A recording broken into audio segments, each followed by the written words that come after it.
Excuse me. The movie star has arrived.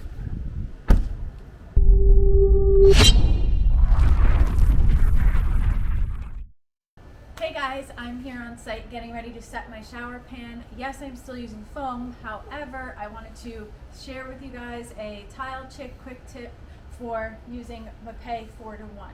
If I am mixing mud, I will be using Mapei 4-to-1 mud bed mix.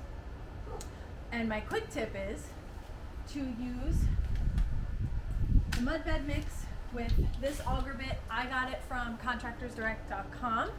And traditionally, you'd have to mix your parts separately for sand and cement and then use a bucket and a hoe to mix it together. However, mud bed mix 4-to-1 and this auger bit makes it much more efficient and quicker if you do need to use it. I'll show you. So I already have my mix and my water in here, and then all you do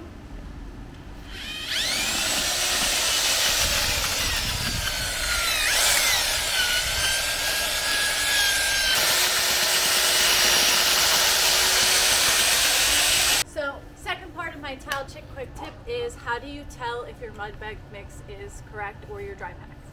You make a little snowball. Make a little snowball, pack it up nice and tight.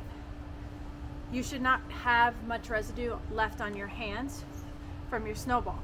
And then you can just push your finger in it and it should crumble apart and leave almost nothing on your hands, besides maybe a little bit of moisture. If it's too dry, you won't be able to form the snowball, and if it's too wet, you'll have a lot of residue left on your hands. So that's it for today. I hope you enjoyed my quick tip. See you guys next time.